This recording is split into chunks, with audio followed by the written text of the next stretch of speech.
Hey guys, welcome back for more ELEGIES. So let's continue the reconnaissance mission of Detective Zach and Assistant Aya today. With plenty of snacks in hand, Aya and I settle in for a long day of surveilling the hideout of our sketchy friends. Her assessment of the situation turns out to be pretty accurate. No one except Mr. Manager and his new trainee shows up all morning. According to Aya, who has a better view from the inside apartment, Mr. Manager seems to just drop by to check for messages on the tablet of theirs and give the new guy some tips once in a while.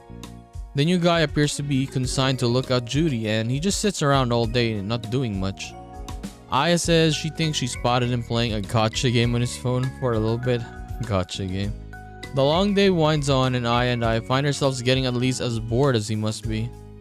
Aya tries to entertain me for a while by summarizing the plots of John Sinclair series.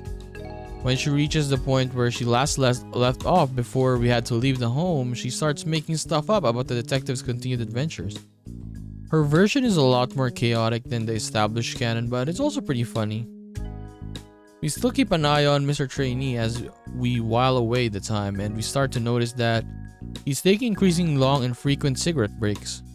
He must be getting sick of sitting around in that stuffy basement. I'm not sure if it even has air conditioning. So he keeps going out the front entrance and then taking his time smoking, pacing around the driveway and messing around on his phone some more.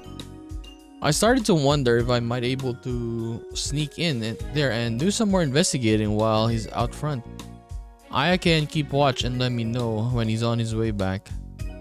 The entrance to the apartment even goes into a little stairwell first before the basement door. So it will take him a minute to get back in and I'll be able to hide if I have to.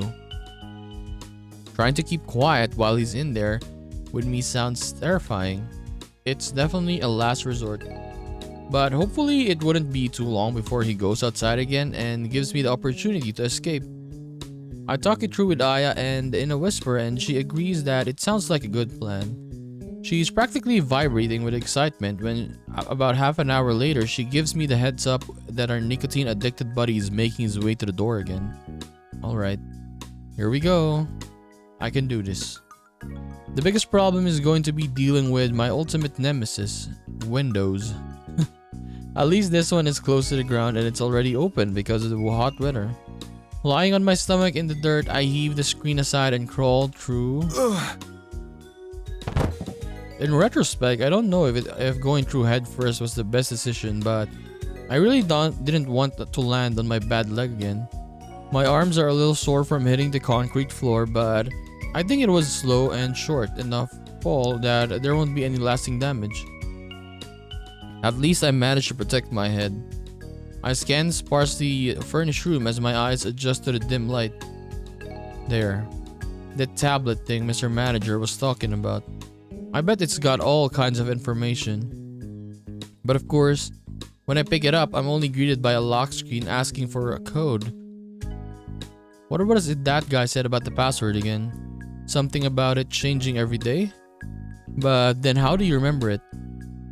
There must be a note somewhere or a system or a key ring sitting on the table. I retrieve the tablet from catches my eye. There are a few weathered looking keys on it, but more importantly, there's also some kind of gray rectangular object hanging off it.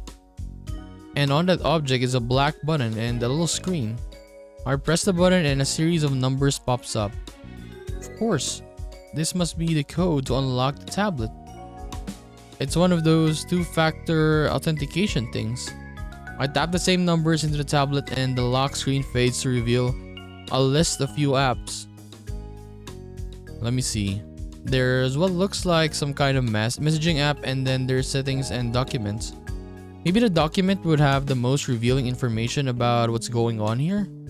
But just as I tap the button to open the list, Zach! Aya comes hurling through the wall toward me. He's on his way back. Hide! Oh my god, I need to run. I cover my mouth to stop myself from instinctively letting out a colorful expression of shock and annoyance and drop the tablet back on the table. Thinking quickly, I hit the lock button so that Mr. Trainee here won't realize something is amiss. The bathroom. You can hide behind the shower curtain.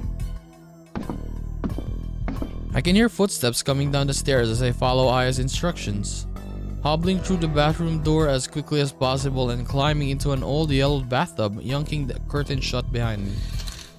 Outside the bathroom door, Mr. Trini sits down in his chair and sighs. Okay, good. Doesn't look like he noticed anything. Aya reports from the main room where I can't see her. A moment later, I hear the faint and teeny sound of some cheesy music. He's playing his gacha game again. I think we're safe. Aya floats into the bathroom and hovers over next to me. Wow, this bathtub looks disgusting. I raise my eyebrows and shrug.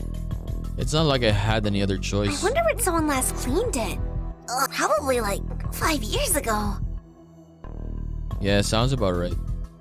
I sit in silence for a while in the cramped bathtub, nothing but the barely audible music from the trainee's phone to entertain me. At least it lets me know he's engaged in his little game and not coming in here to use the bathroom. Maybe he'd bring his phone with him if he did and I hear the music getting louder. Not that it would really help since I don't have anywhere else to hide. It would just be a little advance warning that I'm about to die. Although maybe I could get the jump on him if I had to. If I knocked him down, he'd hit his head pretty hard on this concrete floor. Would that give me enough time to escape out the window? Or the stairs? Would it be faster? Maybe not with my leg and everything. I don't know. Thinking about this is only making me nervous. Aya looks nervous too as she flits around the room, poking her head out through the wall occasionally to check on the guy outside. She addresses me as she continues what I would probably call pacing if her feet could touch the floor. This actually kind of reminds me of the basement at my house. My old house, when I was a kid. You saw it. The stairs, at least. It wasn't quite this gross, but it was the same kind of unfinished concrete. And it had a spare bathroom as well as a washer and dryer, and a cool cellar and stuff. I can't respond to her, of course, but I'm glad she's talking anyway. Maybe it will keep my mind off my predicament. I was so scared of it when I was little. It was so dark and creepy, and the washer and dryer made such weird sounds. I used to hang out with this guy who lived down the street. What was his name? Daniel? Dylan? Declan? Something like that. I remember bits and pieces, you know? Declan. It comes back One for gradually. real? I mean, it comes back gradually. As fragmented as her memories might be, it's nice to see her being able to reminisce a little bit. Anyways, we were always daring each other to go down there. And competing to see how long we could stay at the bottom of the stairs before we got too freaked out and had to run back up, you know? Kid stuff. Yeah, I remember doing things like that with some of my childhood friends. One of them had the rest of us totally convinced that his house was haunted. It took me years to figure out that he was just making those stories up. Then again, now that I've met a real ghost, maybe I shouldn't jump to conclusions. It was fun, usually. But one time he was mad at me for some reason. I think maybe I wouldn't let him play with the cool action figure my dad gave me for aid. Anyway, I went down into the basement and then he slammed the door on me and ran away. Isn't it pronounced Eid? I was so scared. I thought a monster was going to get me and I was going to die. I cried. I don't know whether to feel bad for baby Aya or laugh at how silly it all seems when you're not a kid anymore. Well, I guess I shouldn't laugh out loud if I want to survive. I guess maybe what I'm getting at here is you're handling the situation way better than I did. I cover my mouth again as the conclusion of the story puts me in genuine danger of at least letting out a chuckle. Oh! Aya peeks through the wall again and then pops out on my side with a look of joy and surprise. He's going outside again. That really didn't take too long. This guy must love his cigarettes. Get ready. He's headed to the door. And... now! I do my best to spring into action. It's not very cool or elegant considering that I'm stumbling out of a disgusting bathtub with one of my legs not working right, but at least it's fast. I probably have only a few minutes to get out of here before he comes back. I grab the tablet and shove the keyring with the code for it in my pocket. It's dangerous. You'll probably notice it's gone as soon as he comes back inside, but I don't know what else to do. It's the only way I have of getting some kind of information and making all of this worthwhile. As quickly as I can, I slide the tablet out of the window and then begin the process of pulling myself out after it. My arms are burning as I struggle through, but my fear and lack of other options spurs me on. As soon as there is dirt beneath my feet, I grab my bag and cane from where I left them, shoving the tablet in the bag as I go. We gotta get out of here now, Aya. I mutter as quietly as I can, even though I might not make much difference. Mr. Trainee might be returning to the basement and noticing the missing tablet right now. Over here! We can hide in the bushes on our way back to the bus stop. Lead the way. Doing my best to ignore the pain in my leg as always, I hobble through the same backyard that Aya and I traversed when we first came here. Was that really only yesterday? My heart is pounding and I keep expecting something to happen to indicate that I'm about to be caught. Like some alarm is going to go off or something and I'll be blinded by a helicopter searchlight. But realistically, I guess all that's going to happen is that Mr. Trainee will call his boss and ask him what to do. He's probably getting yelled at on the phone right now. Maybe he'll even get fired. Poor guy. No reference from Murder Inc. on his resume when he applies for his next hitman job. I and I are lucky. There's a bus just down the street as we finally reach the stop. I'm a little worried that the driver will be suspicious of a lone teenager, all covered in dirt, on the bus in a way more expensive part of town than he belongs in. But he barely gives me a second look as I show him my student card and collapse into the closest seat. I guess he figures it's none of his business. Woohoo! We're safe!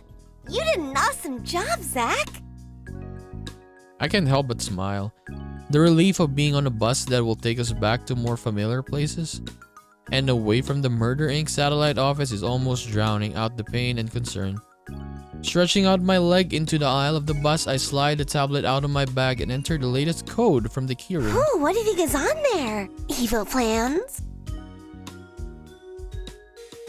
Aya hovers over my shoulder with enthusiasm, and I peruse the files for anything that looks that it might contain some answers. What's that? Open that one! Aya points to a text file titled Initial Instructions. Sure, why not? I have to start somewhere, and I tap the file icon and lean in to read the text that fills the screen. You don't know me and you don't need to, but I'm the head of a vital research division poised to reshape the future of mankind. I will shortly communicate to you further details regarding some uncooperative employees. Their threats to the secrecy of my work pose a danger to my groundbreaking experiments, and by extension to all of humanity. I need them out of the way for good, but I also need it to look like an accident. Oh. I suggest that after ensuring their complete inability to threaten my work, you find a way to cover up the true nature of their demise. Perhaps, if I may be so bold, a fire? Ooh. We're getting answers now. I gasp out loud when I reach the final line of the strange missive. I can tell without even turning my head that Aya is just as shocked as I am. Something about the ghostly aura that surrounds her feels even colder than usual. I know what we're both thinking. It means something terrible to both of us. The word fire. And even more than that, we've just uncovered what sounds like an instruction to set fire on purpose and to commit murder. Suddenly, after days of going around in painful circles, I feel like we might be on the cusp of discovering the reason for everything that's happened to us. And I don't know if I'm really ready for it. But I guess all I can do is find out.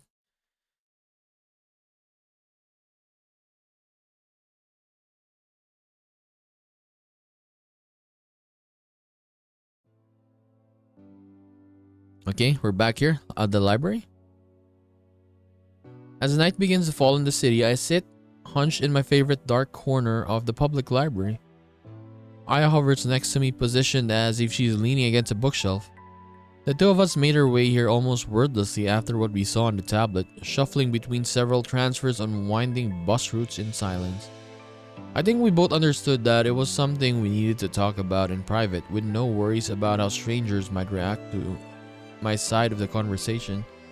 That, and I think we both wanted to head somewhere that we feel safe.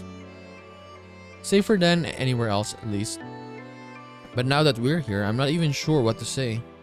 It's Aya who finally breaks the silence, and she does it with something entirely unrelated to all the questions and concerns that have been running through my mind the past couple of hours. You know, we've been spending a lot of time here, but I'm not sure I've ever even looked at what section of the library this is.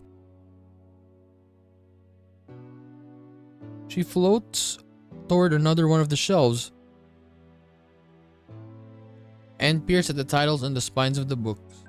The Inflamed Mind, Waiting for First Light, A Cure for Darkness. Huh, psychology section maybe? Books about mental health or something? Man, that could come in handy. If only I could read. As I chuckle, I realized that it was probably all Aya wanted. To cheer me up a bit, like always. If so, she did a decent job for the circumstances. Well, anyway.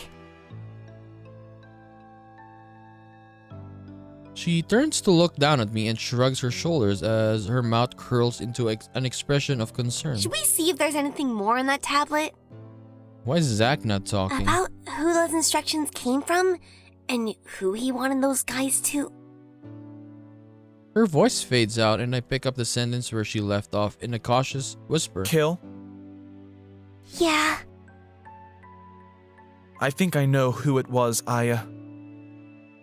It was my parents. That's the only thing that makes sense.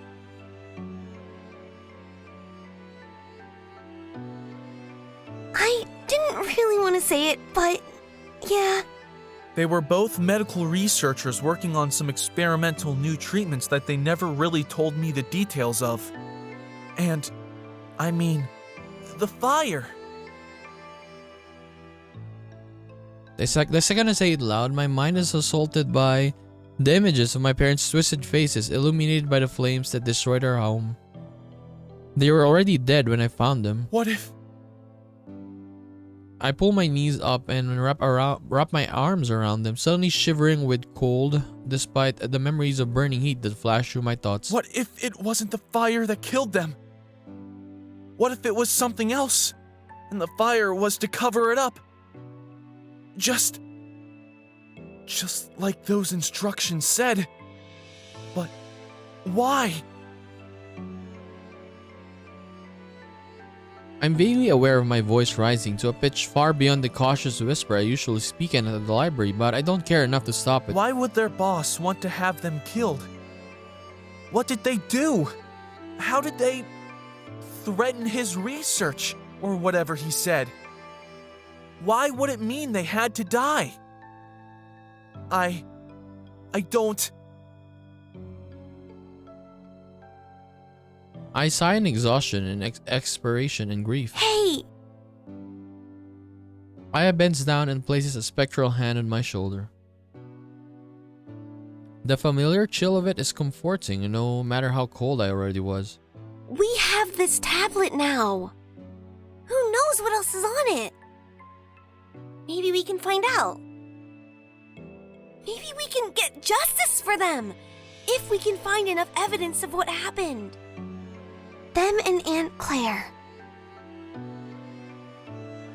I look into her pale, kind eyes. You're right.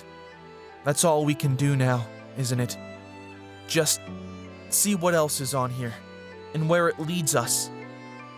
I pull the tablet out of my bag and take a moment to unlock it again with a new code that pops up on the little keychain. Aya positions herself seated next to me against the wall. I think I saw another folder in here that looked promising. Oh. When I tap on the folder titled Important Backups that had caught my eye, a little window appears and demands a password. I guess this is probably a different one from the keychain code.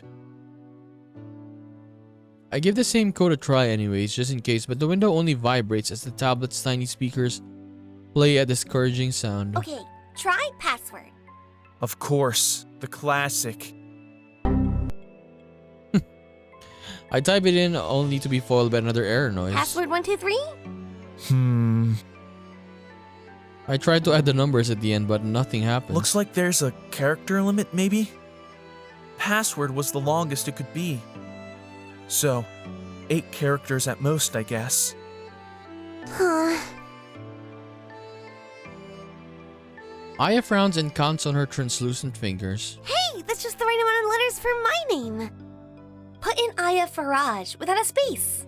Do it. I scoff in amusement. You know, not everything in the world revolves around you, Aya. I begin typing it anyway, just to humor her. It's probably going to lock us out for too many failed attempts, or... It What? went in. The password window disappears and the screen is filled with a list of video files. Wow! That's gotta be a coincidence, right? Like, some password generator came up with some random letters that happen to be the same as your name. Nope. I looked shocked a moment ago, but now she perks up back to her usual self. It's just proof I'm the main character of the universe, obviously. And it's my destiny to open that file. She points to the top of the list, at the tip of her finger disappearing into the screen. I shrug and open it up, turning the volume down low enough that hopefully it won't bother anyone else who's still in the library. The camera goes in and out of focus as a man in the lab coat adjusts the angle for the first few seconds. Okay, who's this dude? He finally sits down in front of it. And something about that blank expression in his face makes my blood run cold. Testing? Testing? All right, here we go. This is Dr. Louis Laurent reporting on the promising beginning of a new experiment. Laurent. I think I'll call it Project Elegies. Project Elegies.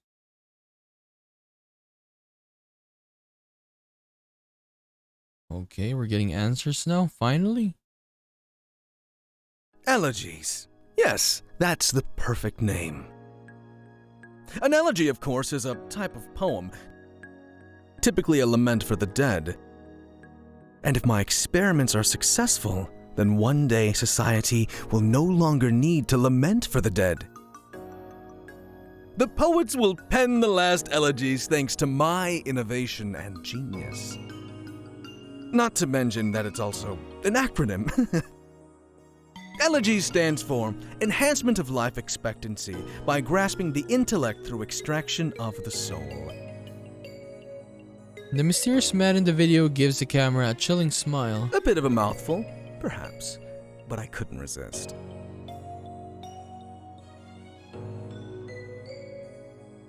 He shuffles through his notes for a moment before continuing with his speech. Today is the day that Project Elegies truly begins. Now that my earlier successes with animals have allowed me to secure funding and approval for human, I must give partial credit to my assistant, Noelani Kalama, and of course, her cat.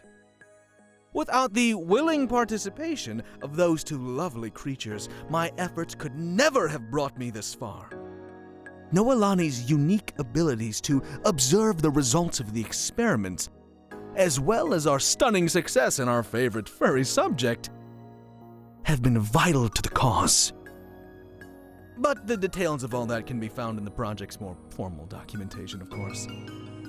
The purpose of these video logs is not to merely summarize the scientific side of things, but to record my own, slightly more emotional perspective on my accomplishments moving forward. Despite my groundbreaking achievements so far, it has been quite difficult to secure funding and expanded laboratory space to move to the next step of the project. A lot of questions were asked, of course, about ethics. Hardly relevant to apply such social constructs in my work will soon reshape society itself. But we were eventually able to come to an agreement with the dean of Burton University, and the laboratories in the connected research hospital are being prepared for us as I speak. There is a necessity, unfortunately, for some level of secrecy and obfuscation, as there is with all cutting-edge scientific research. Most of the officials at the hospital are under the impression that my work surrounds the effective treatment of comatose patients. Of course, that isn't exactly the whole truth. It would be more accurate to say that I anticipate some patients may appear to be comatose as a side effect of the experimental treatment. I'm not treating the coma, I'm treating death itself. I say I, but I suppose that I should soon be saying we, as the university's very generous funding has allowed me to hire several more promising scientists to assist me. Their names for posterity. The man refers to a piece of paper beside him on his desk. Here we are. Alongside Noelani and myself, the harbingers of a new era will be Janine Taylor, Bardot's Payne, Michael Gilbert, Julie Gilbert, and how do I pronounce that one? Yusuf Faraj. You heard that. I look forward to seeing them in action.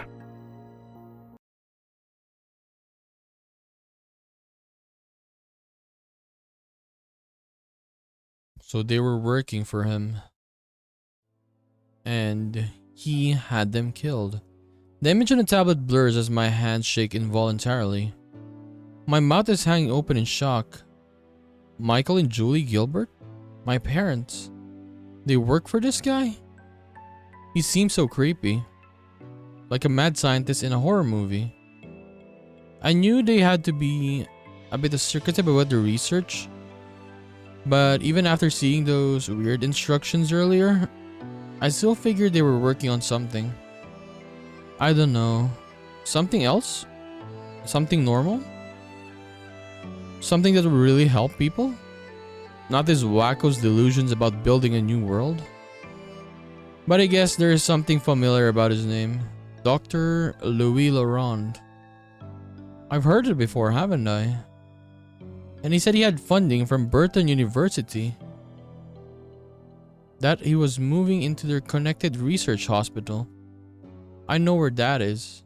That's Markham Hospital. It's where my parents worked. It's where I met. And that isn't even the biggest revelation of them all. Zach? Trembling just as much as I am, Aya takes a long time to speak. He said my dad's name. And Michael and Julie Gilbert, aren't they? I nod and Aya responds by shivering even more, her spectral form becoming indistinct. Our parents knew each other? And they were working on some type of top secret experiment? I don't... I don't know what to say. Aya too remains silent for a few moments more, but then she shifts even closer to me in the tablet. I can feel a slight chill where the edge of her arm begins to overlap with mine. When I turn to look at her, her posture is stiff and still, and her eyes are filled with a cold determination. Play the next one. I want to know what happened. Grateful for her orders that give me something to do instead of sitting around trying to process my feelings, I close the video and let my finger hover over the next file on the list for a moment. I was expecting that it might be entitled entry number 002, but it's actually entry number 013 or 13. I guess maybe this tablet only has backups of the ones this guy thought were most important. Well, there's nothing to do except open it up. I tap the file and the visage of Dr. Louis Laurent fills the screen again. Louis Laurent. Laurent? Okay. This time he looks tired and haggard. Far from the manic fresh-faced optimist who was outlining his plans for the future in the last one. This is Dr. Louis Laurent reporting on... His expression twists from anger to unnaturally placid calm. some setbacks. Minor setbacks, that is, in the progress of Project Elegies.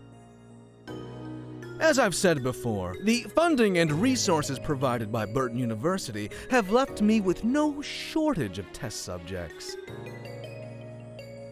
However, These subjects' reactions to the procedures that worked so well with animals have been... He says a deep breath through his teeth. disappointing. Far from ideal. Each of our experiments, no matter what adjustments we make, have been plagued with the same issues as the first one last month. The souls are being extracted. I know they are. I may not have the same level of psychic attunement to them as Noelani does, but even I can sense their electric presence. I can catch a glimpse. But then something goes wrong. Every time. They never stay nearly as long as the animal souls did.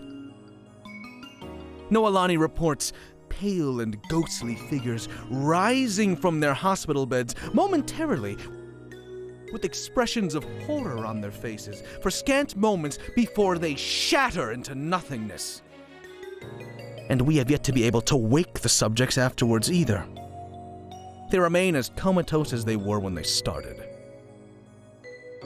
If anything, their vital signs occasionally become concerning, and no further attempts have ever been made to extract the same soul from the same subject again afterward. I don't know what's wrong. It worked so well with the rats and the cat. Laurent lets out a heavy sigh. I can only speculate that perhaps sentience is part of the issue. Animals may lack the self-awareness to process the fact that their souls and bodies have been separated, whereas a human subject may experience a kind of shock that interrupts the process. Perhaps we could find a way to communicate with them to warn them? But seeing as the only subjects we're permitted to test on at the moment are already comatose, that might prove difficult in its own right.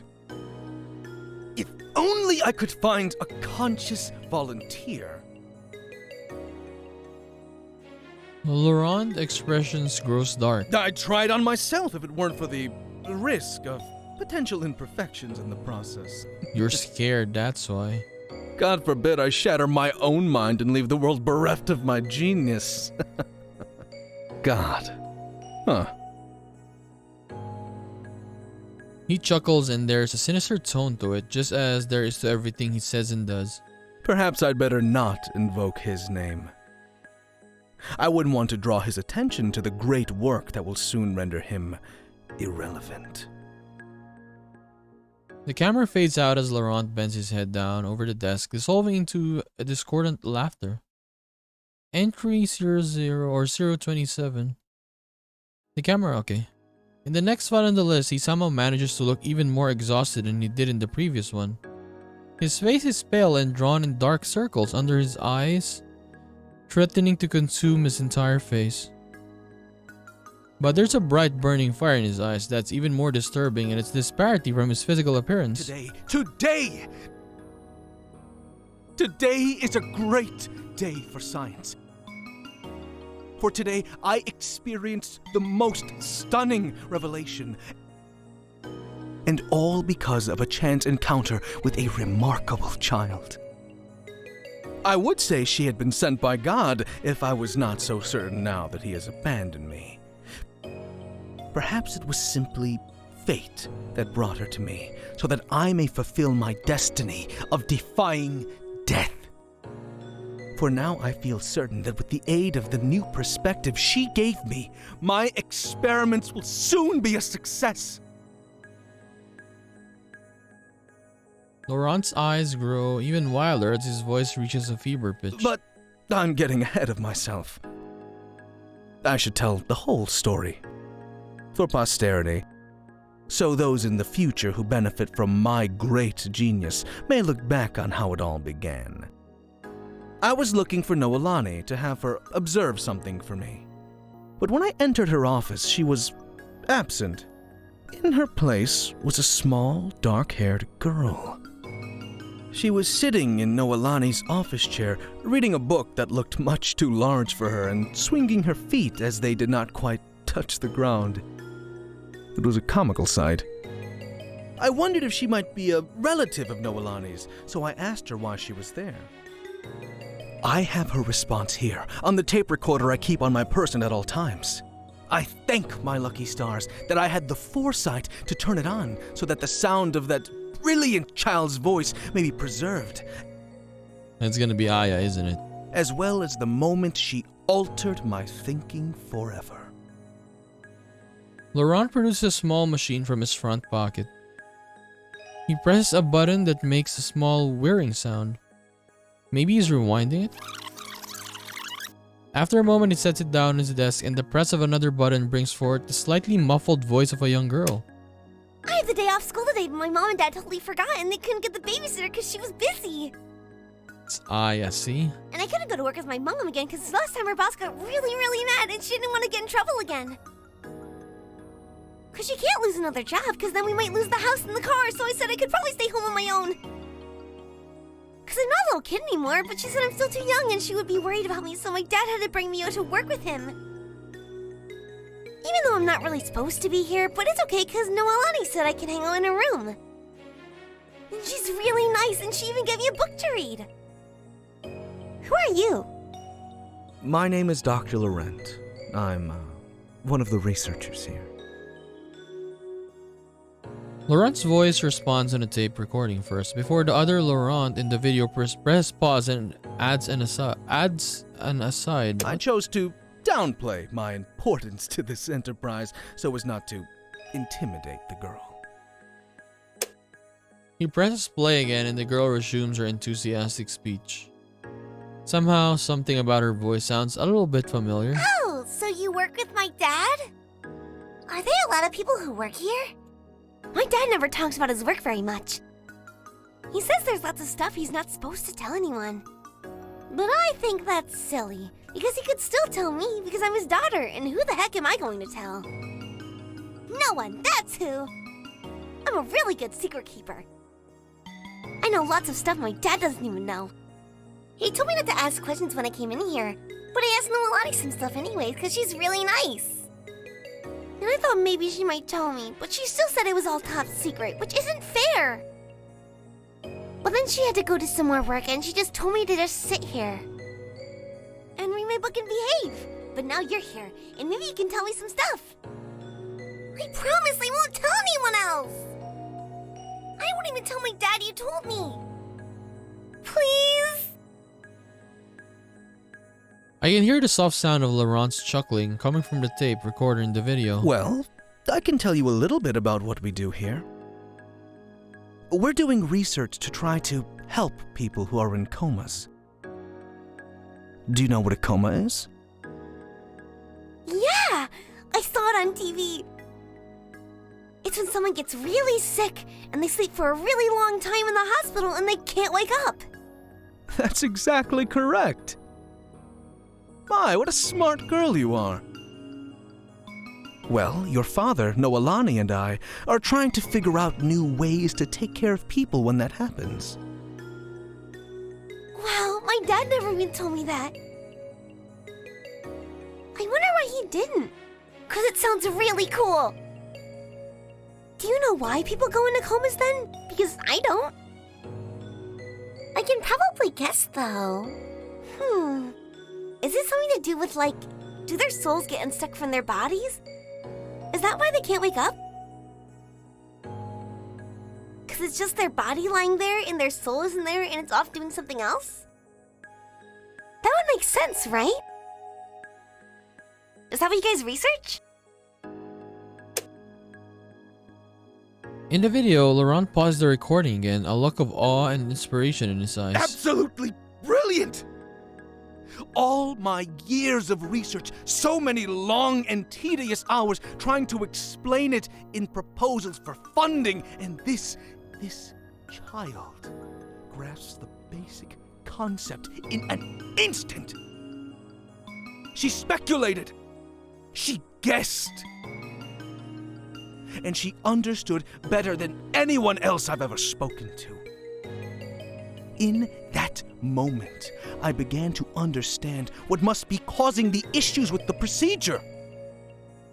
You see, my problem is that I've been wasting years of my life trying to impress this concept upon adults.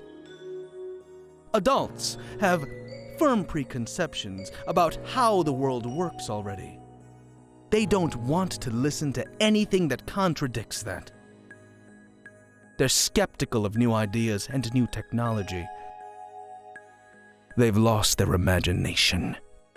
The one powerful force this child displays in abundance. I theorize, therefore, that when the procedure separates the soul from the body, the patients go into a kind of shock. It's too new. It's too strange. They've never been separated from their bodies before. Perhaps they've never even believed it was possible before. And their intellect is unable to accept it. That's what's going wrong. But a child. He trails off for a moment, staring off somewhere beyond the camera, his expression wild and rapturous. Children are ready for new ideas and new experiences. They encounter them every day. And they have the power to envision wondrous things that adults could never dream of. I'll have to undertake some new research. Modify the technology, things like that. I don't doubt it will take time to gradually convince people of the importance of this phase of the project. I'll need more funding. But even if it takes another few years, what are a few years in service to the whole future of mankind? I'm confident now that I understand where I've gone wrong. Adults may be fundamentally incapable of withstanding the effects of the procedure on their conscious minds. But I believe that children could endure it. They would understand on a level that no one else can. And they could bridge the path to the future.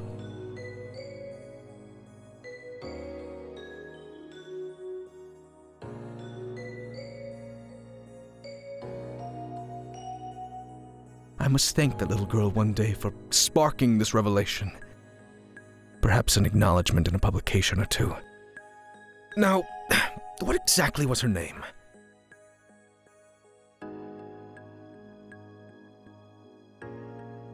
Oh, I'm sorry. He rummages through the stack of papers in his desk and then he pulls one free with a flourish. Ah, there we are. My notes from earlier. Now, I'm sorry, I for was posterity, this brilliant child prodigy whose imagination inspired me was... He looks down, reading something off the paper before speaking again. Dr. Faraj's daughter, Aya. Aya. Dr. Faraj's daughter, Aya. So then, he had Aya's family killed and kidnapped her, right? Those last four words shake both Aya and me out of her shocked and immersed stupor. What? I cry out and then cover my mouth instinctively when I remember that we're in the library. No. That can't. No.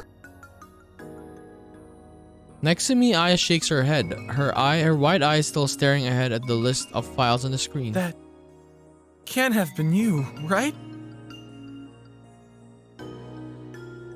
I turn towards her, lowering my voice to a whisper. I mean,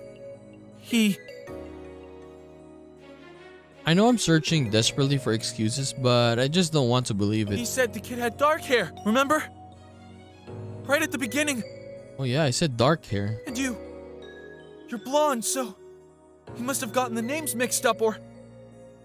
I mean, it's definitely Aya's voice earlier. No. Aya repeats herself more firmly. I remember. What? I'm losing control of the pitch of my voice again. I can't help it. No way the voice that I heard on the recording was the girl next to me. No way she's the one that mad scientist sounded like he had some kind of creepy obsession with. It just can't be. You! No! When I saw it, when I heard my voice, it's all blurry still, but I remember going to work with my dad. Her voice cracks on the last word, and I can see her spectral tears brimming in her eyes. And I remember this nice lady who let me hang out in her office, and I do have dark hair, Zach.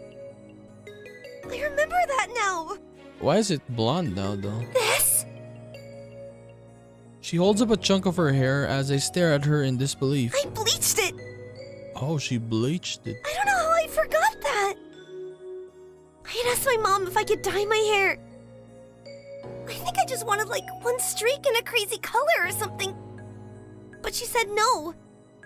So I got all mad about it and I wanted to rebel or something. And it took me ages and it stung, but I bleached it all just to show her I could do whatever I wanted. And then... She leans down her elbows on her knees and her head in her hands, running her fingers through that unnaturally blonde hair. It can't have been more than a week after that, at the fire. How did I forget all that, Zach? I can't see her face anymore, but she sounds like she's crying. For years, I've been just floating around not knowing anything. And thinking I was the blonde. Her shoulders shake as she lets out a sound that's halfway in between weeping and bitterly laughing. I lost so much of who I am, and I'm sorry that you're finding out like this. About all those memories that you lost.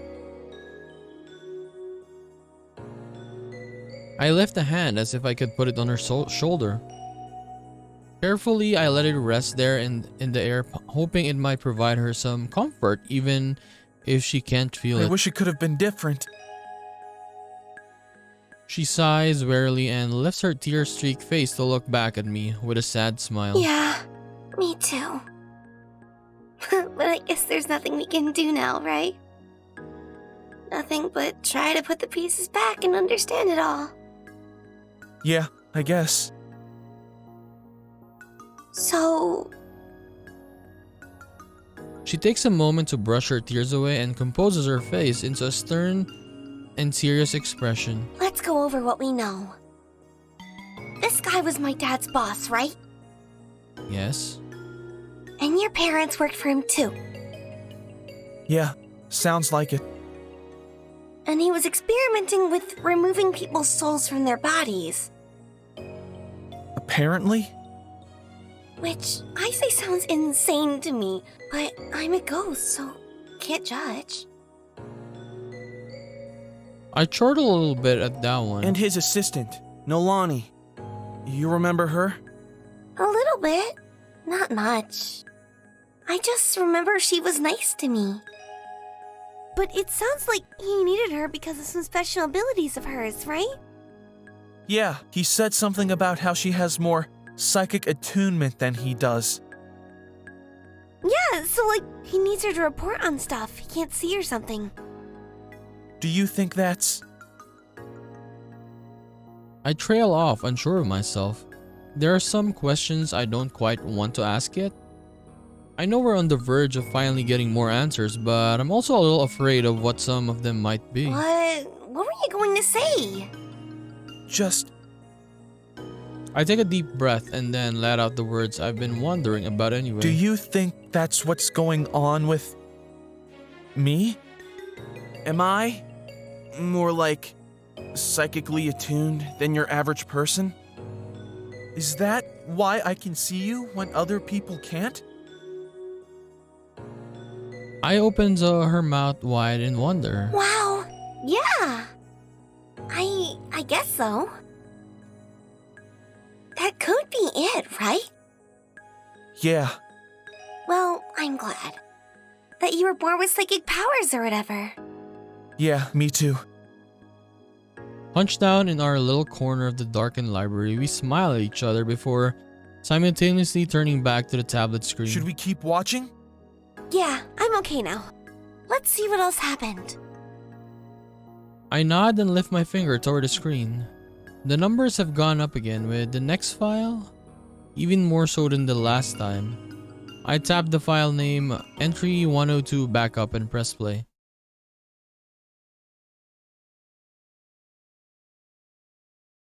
Okay, do we actually see that he was experimenting with Aya, or? Laurent looks a little older this time as he adjusts his camera angle. There are a few more subtle strands of gray hair around his temples as well as wrinkles in the corners of his eyes. But the glowing energy in those wild eyes hasn't faded in the least. If anything, it's even grown. He stares at the camera for several moments before speaking his lips, moving subtly as if he's trying to decide what to say.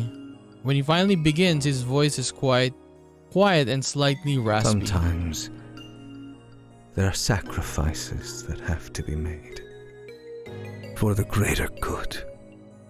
Dr. Farage was a brilliant scientist, one of the best of us. But he just couldn't see. Laurent lowers his head into one hand for a moment and takes a deep breath. I attempted to explain to him so many times the significance of the breakthroughs that I'm certain we would reach if we could only widen the net of our test subjects to include those of a younger age. And especially if he could see a way forward to involving his family in this greatest of causes. But no, whatever I said, he refused. If you're gonna include his daughter, of course he's gonna refuse. You stupid? He was open to the idea of expanding the range of the test subjects, of course. He assured me as much on several occasions. But he wanted to do more research first. More of the same experiments we've been doing over and over again here in the hospital. He wanted numbers, risk evaluations, ethics board approvals. And he was afraid for his daughter. He thought something would go wrong, that he would lose her. When I am trying to make her immortal. Laurent pounds his fist on his desk and then the camera shakes. Then he sucks in another deep breath and lets it out slowly. She would have been perfect. That first day I met her in Noelani's office, I am certain she would have been.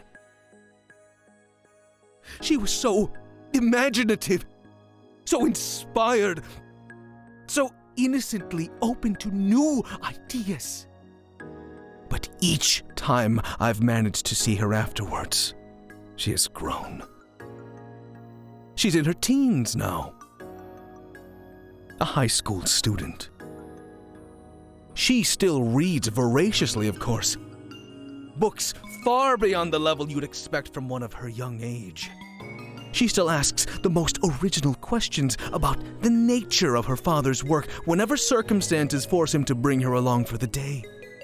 But her mind is increasingly marred by the petty concerns of fashion and teenage social lives. I caught a glimpse of her last week and she had dyed her hair. Also, it's very soon now. Those beautiful dark tresses, damaged irreparably in pursuit of some juvenile trend. Dude, you have your hair dyed as well. You had streaks, red streaks. Are you serious? That was the last straw. I knew I had to preserve her intellect the way that it was now before any further distortion. And I knew that Dr. Farage would never understand. He could never separate his irrational emotions toward his daughter for the more important demands of science. Aya will be the first of a new form of being. One that transcends the limits of our flawed physical bodies. She will usher humanity into a new age. The frenzy that Dr. Laurent worked himself into stops as suddenly as it began. His face turning downcast in the middle of a dramatic gesture and his hand falling back down onto the desk. That is, if I can find her. He sighs. Noelani is gone, of course. What happened to her? She refused to participate in what had to be done. She was always soft-hearted, even about that cat. Perhaps I should have waited until I had recruited another with her special abilities. But Aya... her time was running out. I thought perhaps if I could only focus. You lifts a hand to his face and wipes away the single tear brimming in one of his wild The eyes. experiment worked. I know it did. I saw her, if only for a moment, in all her shimmering glory. Aya, freed from the shackles of mortality, ready to experience a new life. The expression on her face, it was nothing like the fear of the other inferior test subjects of the past. There was confusion, but also awe. She was beautiful. But then, I lost sight of her. I don't know where she went.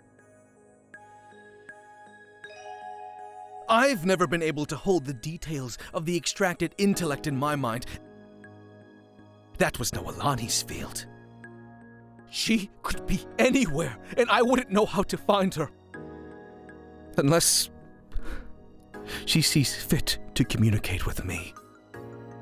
Unless she returns. I have to believe that she will one day.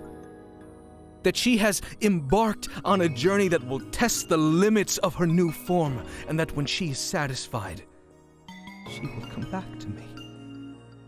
Her creator, her savior. In the meantime, my experiments will continue.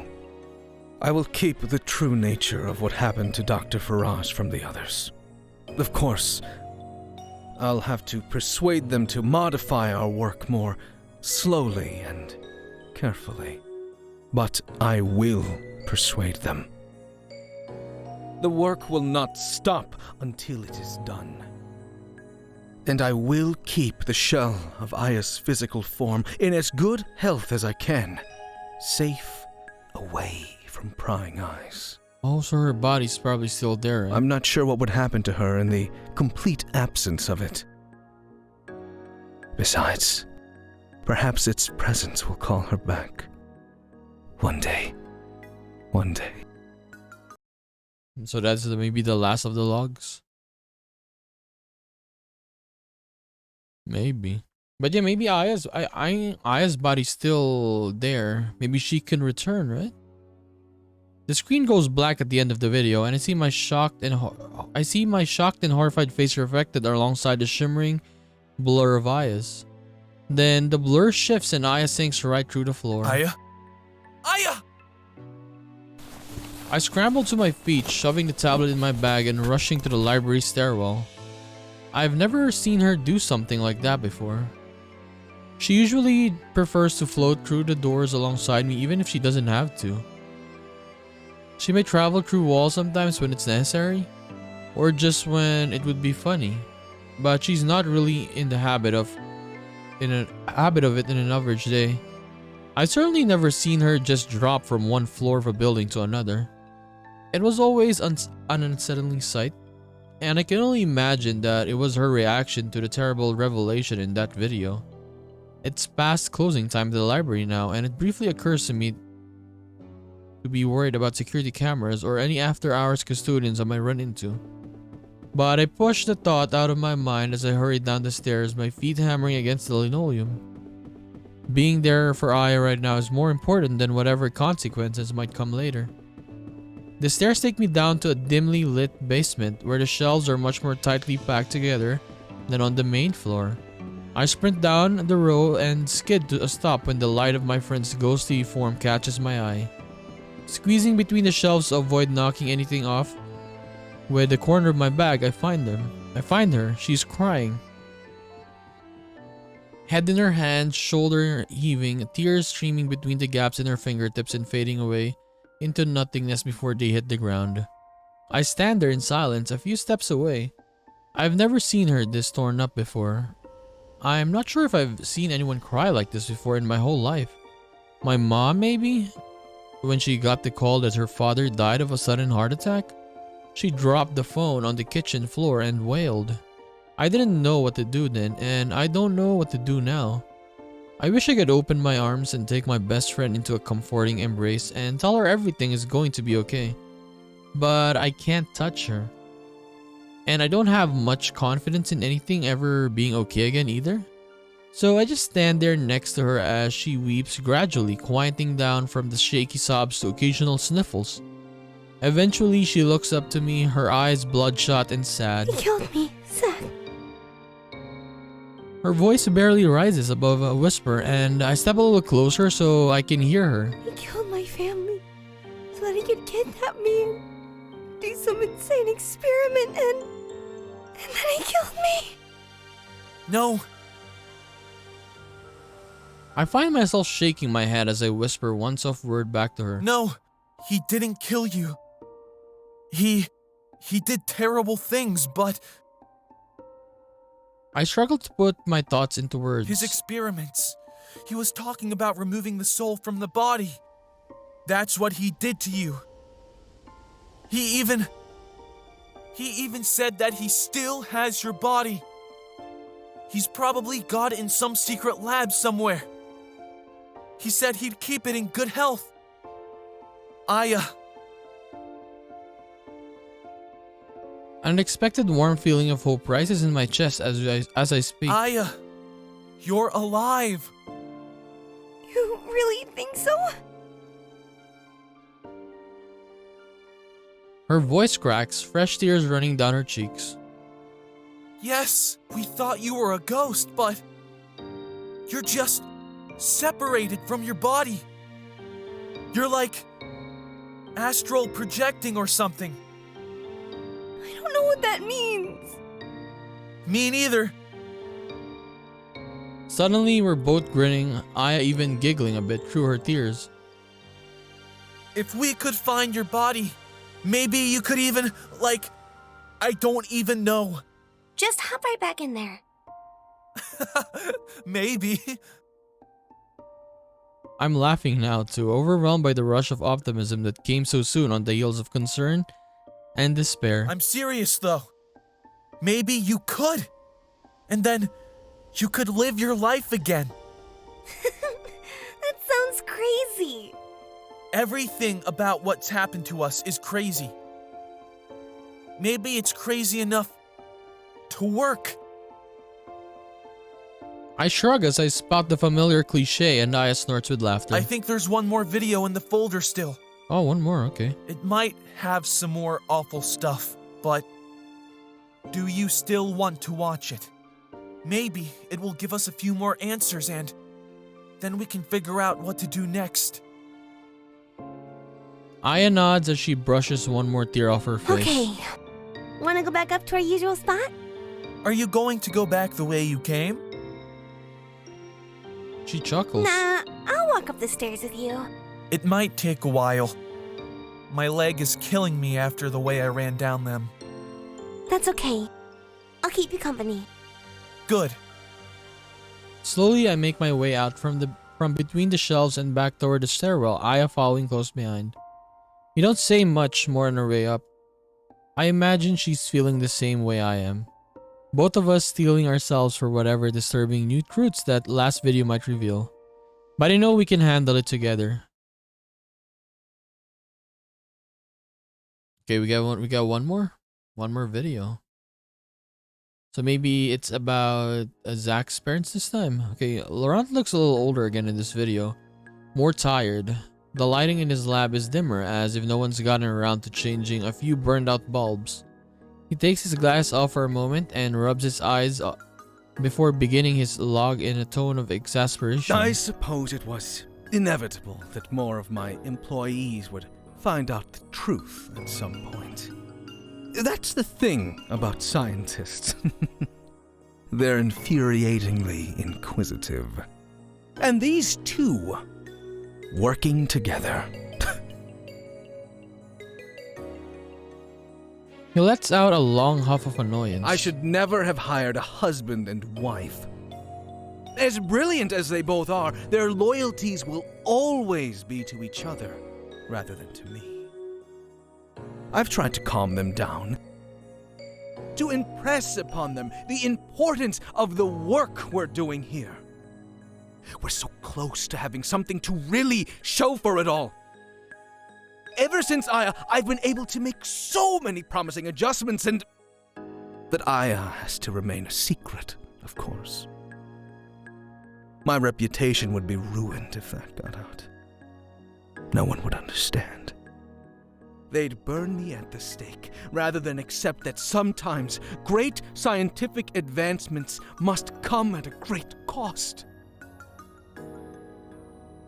Laurent's expression hardens, shifting from dismay to determination. So the threat will have to be taken care of course, before they have the chance to reveal anything to the press. Not like I don't have experience in this sort of thing. I'll reach out to a few contacts and... He snaps his fingers. Gone. Eliminated. Goodbye, Doctors Gilbert and Gilbert. Lights out. So it was Zach's parents, okay. So that was the last log. I mean, it happened recently. But yeah, no Aunt Claire or anything for now, right? It's my turn to wordlessly stare at the screen, lost for a way to begin to process the revelation. I knew, I guess. I had to put 2 and 2 together on some level before we even started watching these videos, drawing the logical conclusion out of all this mess. But suspecting it is one thing and hearing it directly is another. Goodbye, Doctors Gilbert and Gilbert. Lights out. Images of my childhood, my parents, and the fire that ended it all swim through my mind. It was him, their boss, Dr. Laurent, a mad scientist out of the pages of a comic book. He sent those shady assassins to kill my parents and torch my home to cover up the evidence. He did it to protect the terrible secret that it wasn't even the first time. And as if it hadn't taken enough from me yet, he had those creeps keep following me even after I got out of the hospital. Even as I was trying to piece my broken life back together, he was making sure I wasn't in the way. He sent them after me and Aunt Claire, and he took my family away and my home from me all over again. He's the reason I'm huddled in the public library with a constant aching pain in my leg and nowhere safe to go. It was all him. Zach? Sounding like a faraway echo, Aya's voice cuts through the gloom of my thoughts and reminds me that I'm not even the only one suffering because of Laurent. He killed Aya's parents too, and he took her and severed her spirit from her body in some desperate bid to transcend mortality. He did that to my best friend, the kindest girl I've ever met. He took everything from her, and he took almost as much from me just to hide it all. Zach, are you okay? Now we're the only ones who know. Maybe the only ones who can stop him. Zach, can you hear me? Yeah, I can hear you.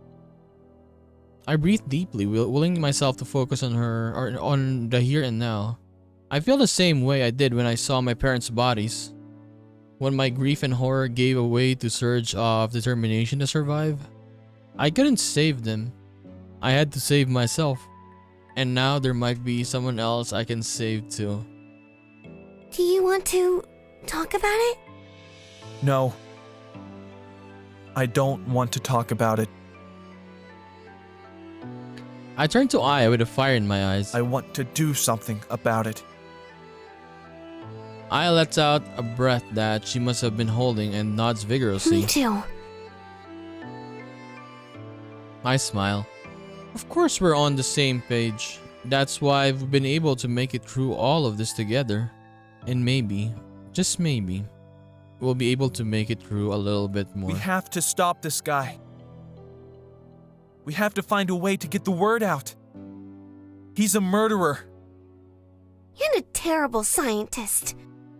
And just an absolute creep in general. We both chortle for a moment, huddled together in the dark of the empty library. I think we need to go back to the hospital. We know our way around there. We did so much exploring back in the day. Yeah, I know the layout like the back of my hand. His lab must be there, right? In one of those restricted wings? If he's working with funding from them and the university, That would make the most sense. And if we can sneak in? I'm unsure of the best way to word the next part of my thought process. Maybe we could find... Aya gives me another nod. She understands. We could find me? My body? I exhale with relief. Exactly. And then, we could get you out of there. And maybe we could get a bunch of pictures of his secret lab and stuff. And we'd have even more evidence of everything he's been doing. They'd shut him down, arrest him. He can't get away with it all. Especially not with you as a witness. If everyone could see you and hear you, they'd have to believe you. And we wouldn't be alone. Aya listens intently, her eyes wide and iridescent. It sounds scary. Not just the sneaking in part. I mean, we can handle that, but being in my body again. I don't even remember how it works. What if I jump back in there and I totally forget how to walk or talk or something? Don't worry about that. I'll be there to help you. Like you were there to help me when I couldn't walk, remember? She smiles. Oh yeah. I'll get you out of there, no matter what. And we'll be even. Even. Aya thrusts out her hand as if to seal the deal with a handshake. I chuckle and play along, the two of us lifting and lowering our hands in awkward marionette-like unison. Even... Hey, what should we do with this tablet? Even... It's pretty important evidence too, right? Should we, hide it somewhere safe before we go into the hospital, just in case? And then we can come back and get it, or something. How about you send it to the police? Right? Yeah, send it to Detective Sloan. Maybe she could help.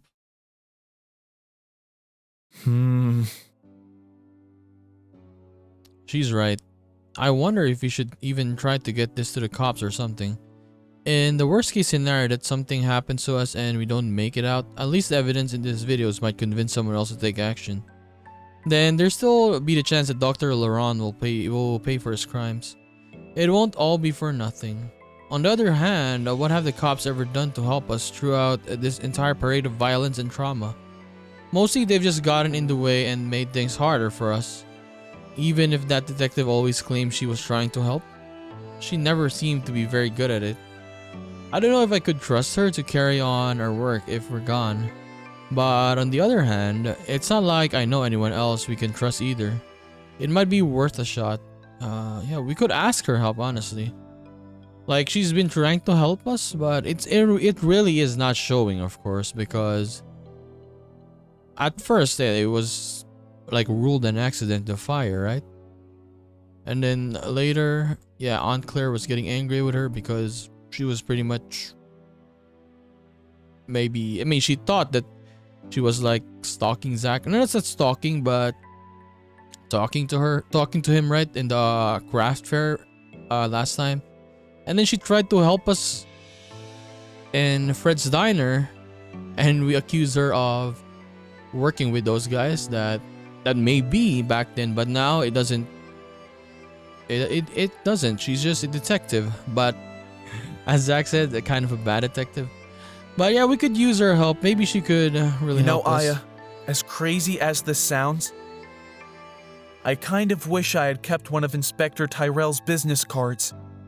Really? Yeah, I mean, as incompetent as she is, who else are we going to call? True, incompetent as she is, we need hers. We need some kind of backup plan. Some way to keep these files safe and make sure that if we can't get any more evidence for some reason, they'll go to someone who can handle the case. I guess you're right. Who knows? Maybe she'll make herself useful for once. True. Her work number is probably online or something, right? Let's give her a call. You've reached Detective Tyrell with the Markham County Police Department. I'm not at my desk right now, but please leave a message and I'll get back to you as soon as possible. Hi, Tyrell? This is Zach. Zach Gilbert. I can't tell you where I am, but I do have something important for you, so listen carefully. You know the main branch of the public library downtown? There's a corner of the psychology section where barely anyone ever goes. Head there as soon as you get this. You'll find a tablet computer on the shelf in between two books called A Cure for Darkness and Waiting for First Light. Trust me, I'm not exaggerating when I tell you this thing is chock full of evidence of several crimes. Arson, conspiracy to commit murder, definitely something to do with ethics and informed consent about experimental medical procedures. You want to know who killed my parents? It's all there, and more. I'm about to do some more of my own investigating, which is why I need you to take care of the tablet while I'm gone. With any luck, I'll see you again soon.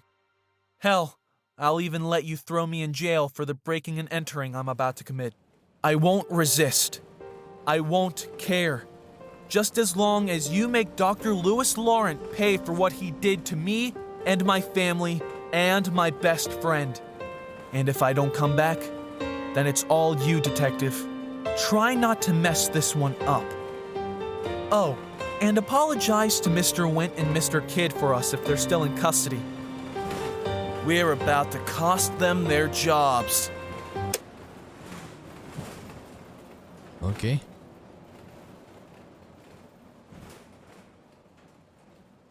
Are we heading there now?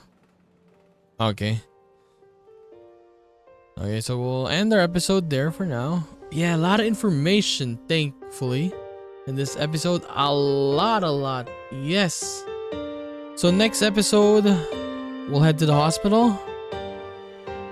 We'll confront Laurent if he's there. And yeah, see Aya's body. Yeah, see Aya's body. Maybe she could come back, right? So I'll just see you then. Bye-bye.